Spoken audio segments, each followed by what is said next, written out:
another throwback episode for episode 6 of Studio Suave's Behind the Brand, featuring hair specialist Matthew Payton and his brand, Hair by Matchu. My name's Matthew. I go by Matchu. I do hair. I'm a stylist in Atlanta, I guess you could say. 21 years old, and yeah. So if you want to start with just kind of telling me when you first started doing hair, I know you talked a little bit about it. It was kind of just with your sisters and stuff like that. So just tell me a little about that. So like the first time I started doing hair, the first time I ever did hair, I was like 12 or like 11. I used to help out my sisters and stuff. Yeah, so I used to just help them do that stuff, and then like in high school, I have like a lot of girlfriends and everything, so like I just helped them with their hair. Leaving high school, I just decided to keep doing it just because like when I say it was like money was just rolling in, and so like that's why I kept going with it. And like so far, I done started a lot, so yeah. What was like the feeling, I guess, that drew you towards doing hair? Like what was like that thing that you really liked about it that like made you love it? I think it was the simple fact that one, like people are like surprised that a guy does their hair, like that I can do half the stuff that I do, and then I'm also not licensed. Like I taught myself how to do everything that I do, and I think really that I just enjoy the fact that like girls will come and like they'll just like, I've had girls like just say like, please just do my hair, do something to it, and like the fact that they're just satisfied with the fact the way I always do it, like no matter what I do, they're always happy with it. Yeah. Was there ever like a specific moment where you were braiding someone's hair, or like, I don't even know, that you were like, okay, yeah, this moment, I remember this is what kind of propelled me to make me want to do this for like long term? Yeah, I had a lady who like, she came to me and she still comes to me. She's been coming to me for about 2.5 years now. Yeah. She came to me, when she came to me, her hair was like super like thin and broken off and stuff. And like, so like I just got her onto this whole treatment. You know, like I make my own growth oils and everything. Got her started on that, showed her different like styles, because she used to do like a lot of braids and stuff. But like with her, I usually do like wig installs and stuff on her. But she got her edges back. She got her edges back, so that's pretty dope. Yeah, so just like you feel like giving people that good feeling, you know what I mean? Yeah, and knowing like, just because like someone else messed up your hair, you can still get your hair back. Like you can still bring it back to life. Like, and I tell people, unless it's a condition that's like that actually stops the growth of your hair, that's like it can't be reversible type stuff, you can do whatever. Right. And I feel like there's always some kind of style for every single person. There's not a single person on who can't get the same stuff. So. Yeah. Let's see. You do your own hair too, right? You do your own hair too, right? Yeah. But how do you feel about doing your own hair? It's kind of a side question. You know, surprisingly, for as much as I braid, I don't braid my hair. Like, I've braided my hair probably, like, to where I've braided it 3 times my entire life. And that was only because I can do, like, a regular dude's hair in about an hour. For me, for my hair, it takes probably, like, 4 hours trying to do it myself. Now, like, I still cut my hair and stuff. I don't cut men's hair, but, like, I just taught myself how to cut my hair. So, I've been doing that since 2017 now. Because this dude, like, he cut my hair off. I was supposed to go to an event, and he cut my hair off, and I was like, I had that shit happen before, too. I'm not going to none of y'all no more. You know Detroit? What, who? Detroit. Where you? He used to work in Rockies by Studio. Yeah, I ain't never go to Rockies. I went to Rockies one time, and I never went back on that shit. That man. All I asked for was a taper. Like, what? So after that, I just started doing my own hair. And, like, what we got now, this is about 2 years of growth. So, yeah. It's really healthy, bro. Yeah. For sure. Yeah. So talk to me more about like Hair by Matchu specifically, like kind of the transition between just doing hair into like making it a brand and like you have products and like everything like that. Well, first, like the name Matchu came like growing up. I had so many people they say my name's so weird. I've had Matthew, Matchu. My nieces and nephews can't pronounce their M's for some reason. I don't know why. So that's where the name came from, because I kind of just like Matchu. I'm half Asian. It kind of gave me that vibe. And then like after at first I was selling like my hair oils just like as a little side thing. Like I just had like little small sample bottles and stuff. But then like more and more people kept buying it. People were asking me for hair and stuff. So that's kind of where I transitioned to having like a whole website and a company and everything. Yeah, and so like now I'm selling bundles, sell do-rags, bonnets. I'm actually about to get into clothes soon, so yeah, it won't be Hair by Matchu anymore. It'll just be Matchu. So everything Matchu. All right, word. What's your what's like your aspiration? Like, what's your short-term goals for hair? Like, obviously you're gonna start with clothes. What's your like short-term goals, and then what's your long-term goals like for eventually? Goals for it? I say like short term. Now let's start with long term. I say long term more so. I want to turn like Hair by Matchu into more like, I don't want it to just be a brand or just like a website. I want it to be like an actual company. So like I don't plan on doing hair for the rest of my life. It's just kind of like getting me started, getting me in the field and everything. Cause like I feel like if you're gonna sell hair or like do stuff in the beauty community or in that like just in that general area, you have to at least know how to do something. Like I'm not about to go to someone who sells clothes, but she can't even dress herself. I'm gonna feel some type of way about that. So at one point, I would really like to have a warehouse with all my products and stuff in it. Aside from my oils, I'd like my hairline to just be like a vegan-based thing. So yeah, and I'm trying to like honestly provide for everybody. I want it to be like very diverse. So like, cause I mainly do like African American hair, but like I like to do other stuff too. Cause I'm sure white girl hair from a black girl's hair. That's two different things. Like I can't put the same products I put in her hair and the other girl's hair. That's not gonna work. Like knowing that, I mean, I don't know how you feel about other people, but that's important for me. Like I don't know a lot of people know how to deal with my hair. Yeah. First of all, I don't trust nobody. I don't trust nobody else. But like, just kind of tell me like, what do you see in like, you don't shit on anybody, but like, what do you see when you see people not taking it seriously that you can't do the same thing with everybody? What do you mean? Just like when you see somebody else like they're treating hair the same way, how does that make you like feel?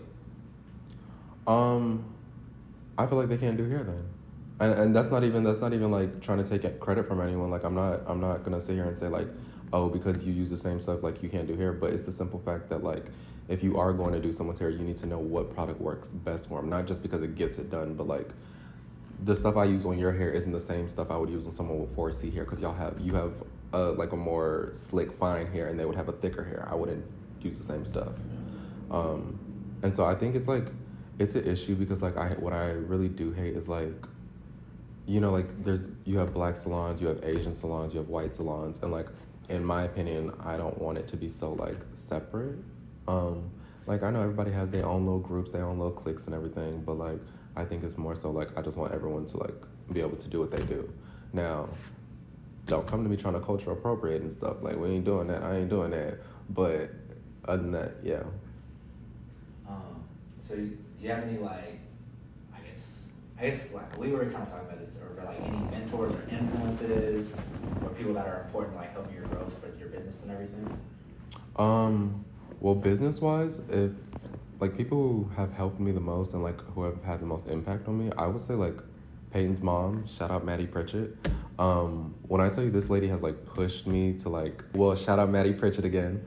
But no, when I say like at first I wanted to give up on doing hair for a minute, like just because like I was tired. I still work a second job, so like when I say I was working every single day, but she was honestly the person who like pushed me and motivated me to get the actual business started, get my license, get like everything finalized and legalized, and so I would say her. And like also growing up, I watched my stepsisters do hair because like my oldest stepsisters, one of them, she actually braids like for a living. That's all she does.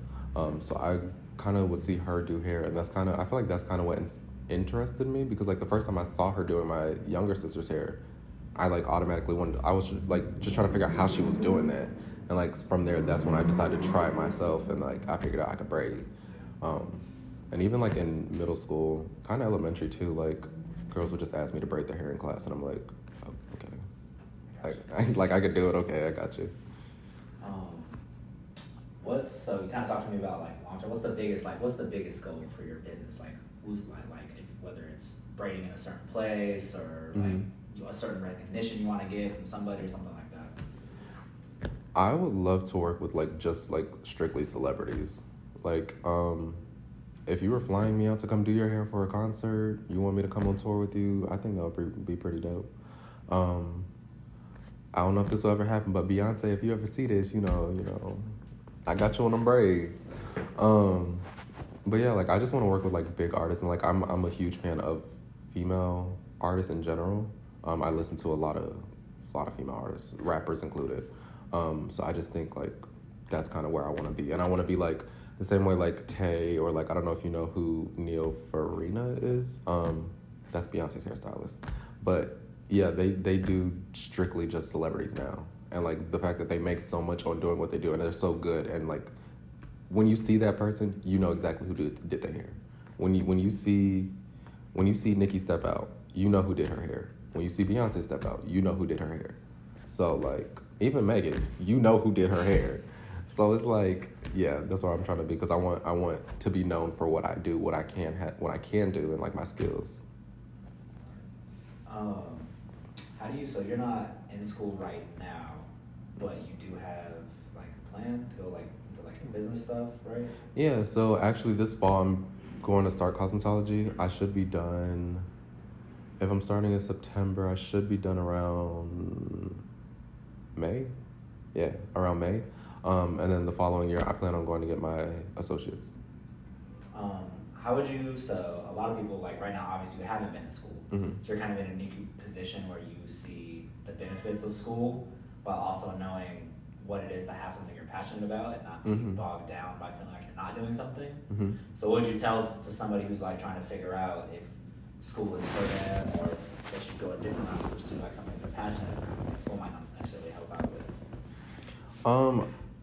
First things first, I'm gonna say if you're leaving high school right now and you are 100% positive you don't know what you want to do not go to school. Because I feel like that first year, and a lot of kids do it. They'll take classes that they don't need, and then end up having to pay more than what they should have been paying. So like that's why I didn't start, because I didn't know what I wanted to do, and I knew I don't want to be a lawyer. I don't want to be a freaking astronaut, physicist. Like I don't want to do nothing like that. So like, and I feel like if you do have a passion, you have something that you're good at, I feel like you should like do what you can to like, I guess, make money off of it. Turn your passion into money. Because like with me, as much as I don't like braiding all the time, because I do like doing hair in general, that's the only reason I keep going, because it's like I'm just gonna keep getting better anyway. So I'm not gonna like hold back just because like I'm tired, I guess. Because like one thing I always say, I'm not tired. I'm a little worn out, just a little bit. I'm never tired though, because I'm not there yet. Until I got my mansion on 14 acres of land, I need at least 13 bedrooms. I'm not there yet. So never tired. In those moments where you're like, well, you know, I have them too. When you get up, it's like, damn, I don't even want to do this shit today. Yeah. Like, I don't want to braid this person's hair today, bro. I don't even feel like it. What do you like tell yourself, or what do you do to make sure you like keep pushing yourself? It's more so like just when I do get tired and like I'm just not like really trying to do anything, I just have to think like there's stuff that I want. And when I say like I always want stuff, or like I'm always buying stuff, like I'm always shopping for stuff. So it's like I can't be lazy. I wasn't raised around lazy people. Everybody that I know has worked since they were kids. So I'm just like I'm not on that wave. And then honestly, like it gives me something to do. Because like I'm not a person who likes to just sit around all day. I get really bored like really quickly, and when I say I'm barely on my phone, I'll get on my phone, scroll for like 5-10 minutes, and then get off at that point, because I'm just like I need to be doing something. So I think it's just the mindset of being productive. I kind of want to bring us back more to just like the artistry involved in hair. Mm-hmm. We live in a very creative city, I feel like personally, just in terms of the sheer like amount of people who are doing something like that. You feel me? Like creative, building your own business, something like that. Yeah.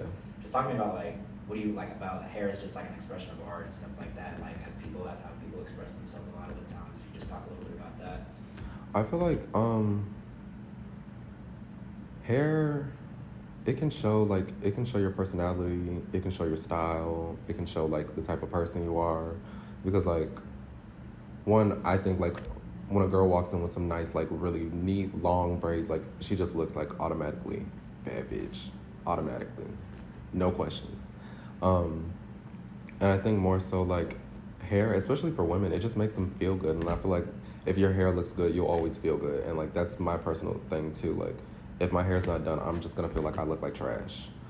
And so like I think that's kind of how it's more of an expressive way. Cause like half the time if you see a girl, she got her bonnet on, She probably don't have her lashes on. She ain't got her makeup. She ain't all done because she's like, nah, I need to get my hair done. Like, don't look at me. Like, I'm not trying to see nobody. So yeah, I think it's just more so like any way you do it, any style, any color, it can just bring out you. And I think everybody has a certain style that they like specifically for themselves, like all the time. Everybody has like the go-to look. So like, and that's what makes the person, because like, I'm sure if I shaved off my hair right now, people will look at me like, who are you? Who are you? So like, cause I think my hair is what kind of makes me, cause like, that's the first thing people already say something about. Oh, you got some nice hair. Thank you. Thank you. I kind of generally, that's kind of all the questions I have. Do you have anything before the lightning round we do? Do you have anything you just want to like talk about your business, about yourself? Well, if y'all do decide to check my website out, I will have a wig collection coming out at the end of August. I will have HD lace, transparent lace, and brown lace. So you guys let me know what you need. Yeah. Cool. Lightning round time. Alright. You ready? Mm-hmm. It's one after the other. You don't have to think about it. Okay. Alright. You kind of already answered this, but the one celebrity's hair you really want to do. Megan Thee Stallion. Favorite place to do hair. My house. Favorite color. Blue. People. Lies. It's red. You said I lied. Sorry, I really don't like blue. The person or people whose hair you enjoy doing the most. My best friend. Flats or drums. Flats. Favorite hairstyle to do. Stitch braids. Favorite number. 27. A nickname you had growing up. Little Baby D. A hero or idol you have. Say that one more time. Like a hero or idol you have, like somebody you look up to. Obama. If you won the lottery right now, what's the first thing you're gonna go do? Oh, I'm paying my parents' mortgage off. This has been episode 4 of Studio Suave's Behind the Brand.